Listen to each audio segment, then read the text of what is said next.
സർവശക്തി പ്രഭാതാരം വന്ദേഹം ഗണനായകം സദാശിവസമാരംഭം ശങ്കരാചാര്യമധ്യമാം അസ്മദാചാര്യപര്യന്താം വന്ദേ ഗുരുപരമ്പരാം. ഓം നമോ ഭഗവതേ വാസുദേവായ. ഗുരുഭ്യോ നമഃ. ധ്രുവചരിതമാണ് എൻ്റെ വിഷയം. ഈ ധ്രുവചരിതത്തിൽ കൂടിയൊക്കെ എന്തിനാണ് നമ്മൾ കടന്നു പോകുന്നത് എന്ന് ചോദിച്ചാൽ, ഇതൊക്കെ ഉൾപ്പെടുത്തിയിരിക്കുന്നത് ധ്രുവം എന്ന് പറഞ്ഞാൽ ഉറച്ചത്, നിശ്ചയദാർഢ്യമുള്ളത്. അങ്ങനെ നിശ്ചയദാർഢ്യമുള്ള മനസ്സോടുകൂടി ധ്രുവൻ ഭഗവാനെ കാണാനായിട്ട് പുറപ്പെടുകയാണ്.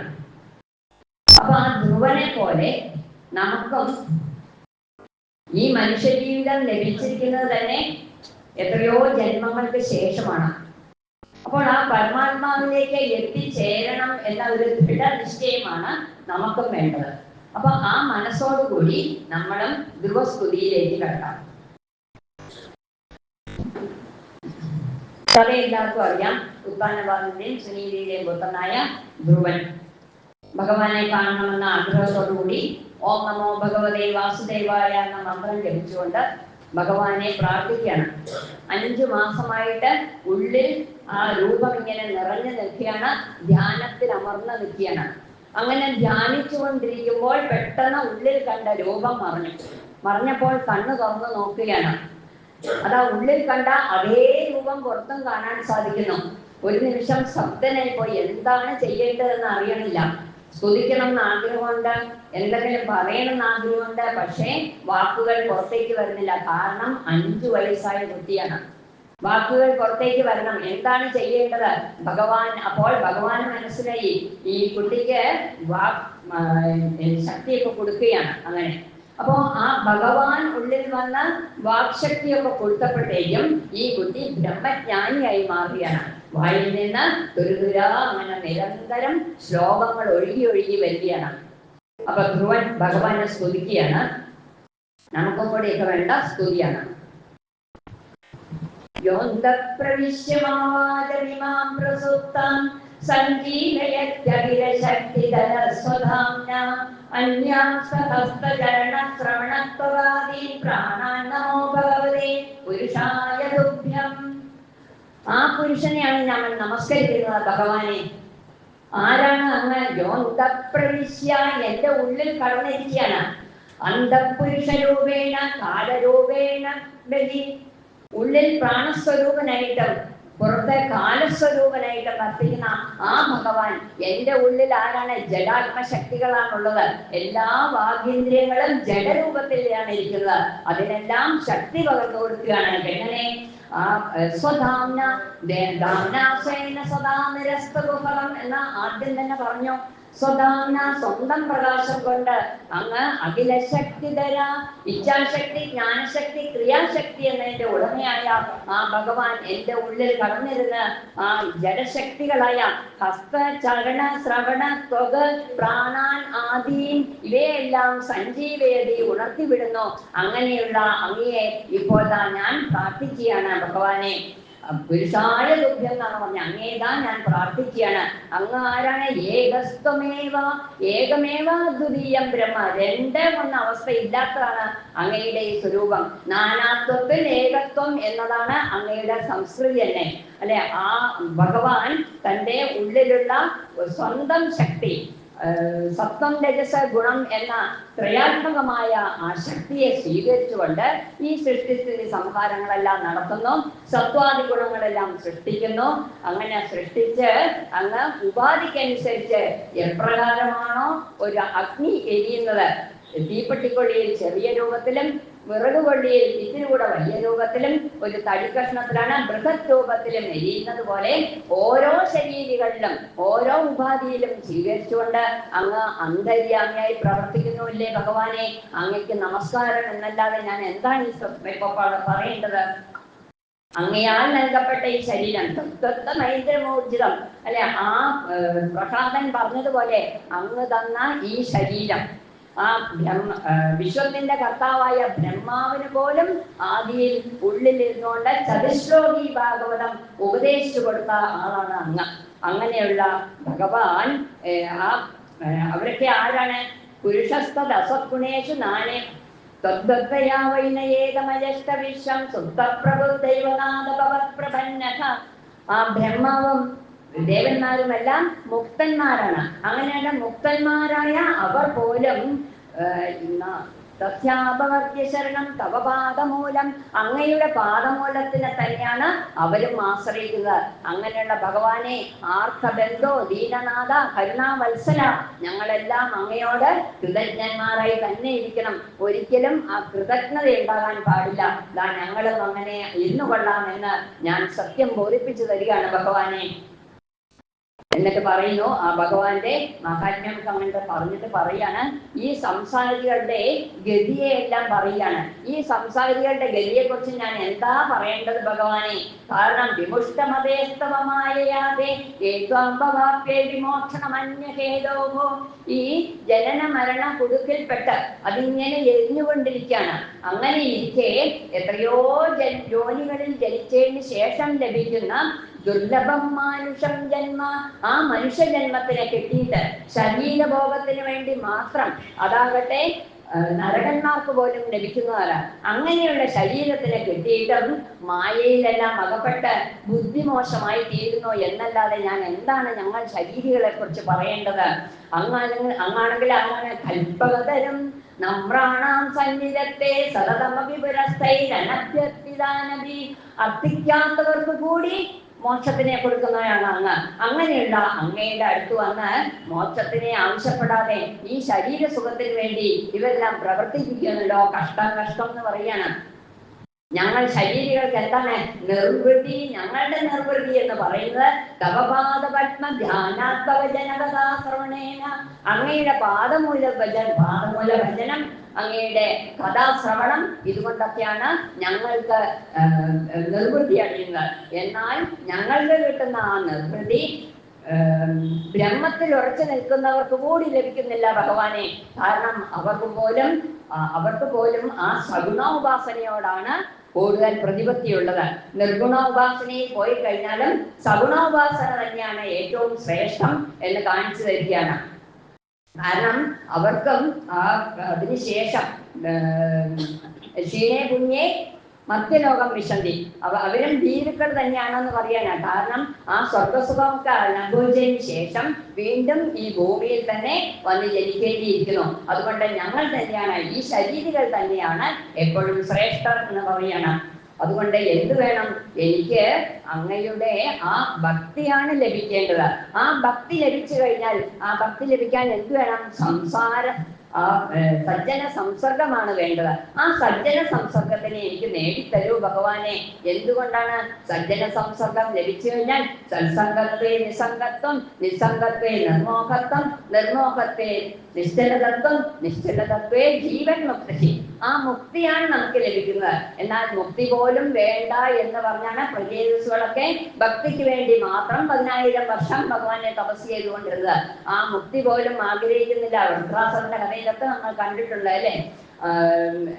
നാഗപൃഷ്ടം ന സാർവഭൗമം ന രസാധിപത്യം അഭുനർഭവം വ, വീണ്ടും വീണ്ടും ഒരു ജന്മം പോലും ആവശ്യമില്ല.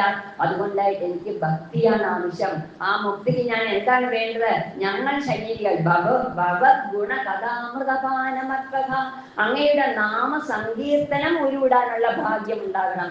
കാരണം നാണ്യപ്ലവോ ഭഗവത പുരുഷോത്തമസ്യ ലീലാകതാര സംസേവനമന്തരേണ, ഈ സംസാര കടലിൽ കടന്ന് പിടഞ്ഞുകൊണ്ടിരിക്കുകയാണ് ശരീരികൾ ഓരോരുത്തരും, ജീവാത്മാക്കൾ ഓരോരുത്തരും. അവർക്ക് അങ്ങയുടെ നാമസങ്കീർത്തനം കൊണ്ട് മാത്രമല്ലേ രക്ഷപ്പെടാൻ സാധിക്കുകയുള്ളൂ, കരക്കണയാൻ സാധിക്കുകയുള്ളൂ. അങ്ങയുടെ ഈ സ്ഥൂല രൂപം എന്ന് പറയുന്നത് കാര്യകാരണ സ്വരൂപം നമ്മൾ പറയാറുണ്ട്. ആ സ്ഥൂല രൂപം എന്ന് പറയുന്നത് സദസദ്വിശേഷം, സപ്തം അസപ്തമായിട്ടുള്ള ഗുണങ്ങൾ അടങ്ങിയ ഈ സർവചരാചരങ്ങളും അടങ്ങിയ അങ്ങയുടെ സ്ഥൂല രൂപത്തിനെ ഞങ്ങളെല്ലാം പ്രത്യക്ഷമായി സൂര്യനെ നമ്മൾ ഇതുപോലെ കാണുന്നു, അതുപോലെ നോക്കി കാണുന്നു. പക്ഷേ അങ്ങയുടെ സൂക്ഷ്മ രൂപം, ആ കാരണ സ്വരൂപത്തിനെ ഞങ്ങൾക്ക് അറിയാൻ സാധിക്കുന്നില്ലല്ലോ. അത് മാത്രം മതി അങ്ങയുടെ മഹത്തായ വിശേഷം എന്ന് ബോധിപ്പിക്കാൻ വേണ്ടി. അങ്ങ് എങ്കിലും പുരുഷോത്തമനായ നാരായണനെ ഞാൻ സ്മരിക്കുകയാണ്, നമസ്കരിക്കുകയാണ്. കാരണം നാരായണനാണ് അങ്ങ് നാരം ഈ ജനസമൂഹങ്ങളിലെല്ലാം കടന്നിരുന്ന് ഉള്ളിലുള്ള അന്തര്യാമിയായിട്ട് കടന്നിരുന്ന് ഉള്ളിലുള്ള ആ അംഗങ്ങളെ എല്ലാം പ്രവർത്തനക്ഷമമാക്കി തീർക്കുകയാണ്. എന്നിട്ട് എന്താണ് ചെയ്ത് സൃഷ്ടിച്ച് നിലനിർത്തി തന്നിലേക്ക് തന്നെ പ്രയാണകൽപ്പത്തിൽ സംഭരിക്കുന്നു. അങ്ങനെയുള്ള ഭഗവാനെ അങ്ങയെ ഞാൻ ഇത്തരത്തിൽ നമസ്കരിക്കട്ടെ. ഞങ്ങളും ആ ജീവാത്മാക്കളും പരമാത്മാവും തമ്മിലുള്ള വ്യത്യാസം തന്നെ എന്താണ്? നിത്യമുക്ത പരിശുദ്ധ വിബുദ്ധ ആത്മാ. അങ്ങ് നിത്യമുക്തനാണ്. എന്നും ത്രയാവസ്ഥയിലും ജാഗ്രത സ്വപ്ന സുഷുപ്തി എന്ന ത്രയാവസ്ഥയിലും ത്രിഗുണങ്ങളിലും ത്രിസന്ധ്യയിലുമെല്ലാം എന്നും മുക്തനായി നിൽക്കുന്നവരാണ്. ഉണ്മയാണ് ഭഗവാൻ. എന്നാൽ ഞങ്ങൾ ശരീരികളോ ഈ കർമ്മബന്ധത്തിൽപ്പെട്ട് ഞങ്ങൾ വളരുകൊണ്ടിരിക്കുകയാണ്. ആ കർമ്മബന്ധഭാഷരാണ് ജീവാത്മാക്കൾ ഓരോരുത്തരും. മാത്രമല്ല അങ്ങ് ജ്ഞാനസ്വരൂപനാണ്, സത്യാനന്ദ സ്വരൂപനാണ്. സാന്ദ്രാനന്ദാവബോധാത്മകമനുപമിതം. ആ ജ്ഞാനത്തിനെയാണ് അങ്ങ് പകർന്നു തരുന്നത്. അങ്ങനെയുള്ള ബോധസ്വരൂപനായ അങ്ങ് കൂടസ്ഥ ആദിപുരുഷോ അഹമേവാസമേവാഗ്രേ. ഞാൻ മാത്രമേ ആദ്യമുണ്ടായിരുന്നുള്ളൂ എന്നാണ് അങ്ങ് പറഞ്ഞത്. അതുപോലെ ആദിപുരുഷനായി ഇരുന്നുകൊണ്ട് ഭഗവാൻ സ്ത്രജീഷക ഈ ത്രിലോകങ്ങൾക്കും ഗുണാധിപനായി ഇരിക്കുന്നു. അങ്ങനെയുള്ള അങ്ങ് സ്വദൃഷ്ട്യാ ദ്രഷ്ട, ഉള്ളിൽ കടന്നിരുന്നു കൊണ്ട് ദ്രഷ്ടാവായിട്ടിരുന്നു കൊണ്ട് ഒരു സാക്ഷിഭൂതനായിട്ട് ഇരുന്നുകൊണ്ട് അധ്യക്ഷ പദവിയിൽ ഇരുന്നുകൊണ്ട് ഓരോ ശരീരികളും ചെയ്യുന്ന കർമ്മങ്ങളെ നോക്കിക്കാണുകയല്ലേ ചെയ്യുന്നത്. അഹം പ്രപദ്യേ, അങ്ങേ ഞാൻ നമസ്കരിക്കാണ്. ഈ ഗുണങ്ങൾ കാണുമ്പോൾ എങ്ങനെ നമ്മൾ ഭഗവാനെ നമസ്കരിക്കാതെ ഇരിക്കും? ഇനി ഏറ്റവും ഞാൻ കാണുന്ന ആ ഗുണം എന്ന് പറയുന്നത് വിരുദ്ധഗതയോ. അങ്ങ് ഈ ജീവാത്മാവും പരമാത്മാവും തമ്മിലുള്ള വ്യത്യാസം തന്നെ അതാണ്. അങ്ങയിൽ നിന്നാണ്, ഈ ഒരേ ശക്തിയിൽ നിന്നാണ് രണ്ട് കാര്യങ്ങൾ, വിരുദ്ധ ഭാവങ്ങൾ ഉണ്ടാകുന്നു. ഗുണം അഗുണം. ഗുണത്തിനെ സ്വീകരിച്ചുകൊണ്ട് സൃഷ്ടിക്കുന്നു. പക്ഷേ ഭഗവാൻ നിർഗുണനാണ്. ധനം നിർഗുണനാണ് ഭഗവാൻ. ഗുണം അഗുണം. പിന്നെ അണുത്വം ബഹുത്വം, അണോരണീയാൻ മഹതോ മഹിയാൻ എന്ന രീതിയിൽ ചെറുതിൽ ചെറുതായിട്ടും വലുതിൽ വലുതായിട്ടും വിളങ്ങി നിൽക്കുന്നു. അങ്ങനെ ഗുണം നിർഗുണം, അണുത്വം ബഹുത്വം, ജീവാത്മാ പരമാത്മാ, ജീവാത്മാവായിട്ട് നമ്മളും പരമാത്മാവായിട്ട് ഭഗവാനും വിളങ്ങുന്നു. വിദ്യ അവിദ്യ, ഭഗവാന്റെ വിദ്യയെ സ്വീകരിച്ചു കഴിഞ്ഞാൽ മോക്ഷം ലഭിക്കുന്നു. അവിദ്യയിൽപ്പെടുമ്പോൾ നമുക്ക് കർമ്മബന്ധരായി തീരുന്നു. അങ്ങനെയുള്ള വിരുദ്ധ ശക്തികളെല്ലാം സൃഷ്ടി സംഹാരം ഇത് രണ്ടും ഒരാൾ തന്നെയാണ് ചെയ്തത്. അങ്ങയെ തന്നെയല്ലേ ഞങ്ങൾ ബ്രഹ്മ എന്ന് വിളിക്കേണ്ടത്, ബ്രഹ്മം എന്ന് വിളിക്കേണ്ടത്. കാരണം ആരാണ്? ഉൽപ്പത്തി പ്രളയം ചെയ്ത ഭൂതാനാമാഗതിം വേദി വിദ്യാം അവിദ്യാം ച സവാച്യോ ഭഗവാനിതി. ശബ്ദേവി ബ്രഹ്മേരി പരമാത്മേരി ഭഗവാനിൽ ശബ്ദത്തെ. ഭഗവാൻ എന്ന ശബ്ദത്തിന് അങ്ങ് മാത്രമാണ് ഉടമയായിട്ടുള്ളത്. തദ്ബ്രഹ്മ, അത് തന്നെയാണ് ബ്രഹ്മം എന്ന് പറയുന്നത്. ആ ബ്രഹ്മം വിശ്വഭവമേകം അനന്തമാദ്യം. ഈ വിശ്വത്തില് ഏകനായിട്ട് ഇരുന്നുകൊണ്ട് എല്ലാവരെയും തന്നിലേക്ക് ആകർഷിച്ചു കൊണ്ടിരിക്കുന്ന ആ ഭഗവാൻ ആദ്യ സ്വരൂപനായി വിളങ്ങുന്നു, അവസാനമായിട്ടും വിളങ്ങുന്നു. അങ്ങനെയുള്ള അക്ഷരബ്രഹ്മമായ ആദിസ്വരൂപനായ ആനന്ദമാത്രം, ആനന്ദ സ്വരൂപനാണ്. രാമകൃഷ്ണ സ്വരൂപമാണ്. രാമം എന്ന ബ്രഹ്മവും ആനന്ദം നൽകുന്ന, എല്ലാവരെയും ആകർഷിക്കുന്ന അർത്ഥത്തിൽ ആനന്ദം നൽകുന്ന കൃഷ്ണസ്വരൂപനും ആ രാമകൃഷ്ണ സ്വരൂപത്തിനെ തന്നെ ഞാൻ നമസ്കരിക്കുകയാണ്. ഭഗവാനെ, അങ്ങ് അവികാരം അജം ശുദ്ധം അനന്തം നിർഗുണം നിരുപമം നിരഞ്ജനം, എന്തെല്ലാം വിശേഷണങ്ങളാണ് അങ്ങയെക്കുറിച്ച് പറയാനുള്ളത്. അങ്ങനെയുള്ള അങ്ങയെ അഹം ശരണം പ്രപദ്യേ, ഞങ്ങളെല്ലാം ശരണം പ്രാപിക്കുകയാണ്. മാത്രമല്ല പുരുഷാർത്ഥമൂർത്തേക്ക്, ഒരു പുരുഷാർത്ഥത്തിനെ നേടിത്തരുന്ന, എല്ലാവർക്കും ഒരു പുരുഷാർത്ഥത്തിനെ നേടിത്തരുന്നവനാണ് അങ്ങ്. അങ്ങനെയുള്ള അങ്ങ്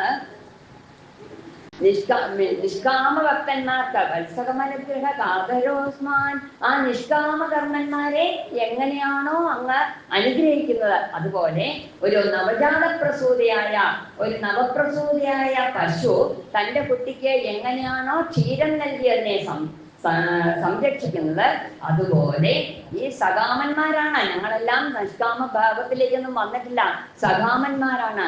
അതുകൊണ്ട് ഞങ്ങൾക്കും ഈ ലൗകിക സുഖങ്ങളെല്ലാം നൽകിക്കൊണ്ട് തന്നെ ആ നൈഷ്കമ്യ ഭാവം എത്തുന്നത് വരെ ഞങ്ങളെയെല്ലാം സംരക്ഷിച്ച് അനുഗ്രഹിക്കണമേ ഭഗവാനെ എന്ന് വീണ് വീണ് പ്രാർത്ഥിക്കുകയാണ് ഇവിടെ ധ്രുവൻ. ഭഗവാനും ഇഷ്ടമായി, ഈ കുട്ടിയുടെ സ്തുതി അത്രയും ഇഷ്ടമായി. ഭഗവാനും എല്ലാ സമ്പൽ സമൃദ്ധിയും കൊടുക്കുകയാണ്. അങ്ങനെ ആ ജ്യോതിർഗോളങ്ങളുടെ ഇടയിൽ എന്നും ധ്രുവ പദവിയിൽ ഇരിക്കാൻ വേണ്ടിയുള്ള ഒരു അനുഗ്രഹവും കൊടുത്തുകൊണ്ട് ധ്രുവനെ അനുഗ്രഹിച്ച് നമ്മളെയും അതുപോലെ അനുഗ്രഹിക്കട്ടെ എന്ന് പ്രാർത്ഥിച്ചുകൊണ്ട് എൻ്റെ ഈ പ്രഭാഷണത്തിലെ ജയലക്ഷ്മി ടീച്ചറുടെ പാതാരബന്ധങ്ങളിലും കസ്തൂരിയിൽ വിളയാടുന്ന ഗുരുവായൂരപ്പന്റെ സാന്നിധ്യത്തിലും അർപ്പിച്ചുകൊണ്ട് കായേന വാചാ മനസേന്ദ്രിയൈവ ബുദ്ധ്യാത്മനാ വാ പ്രകൃതേ സ്വഭാവാത് കരോമി യദ്യത് സകലം പരസ്മൈ നാരായണായേതി സമർപ്പയാമി.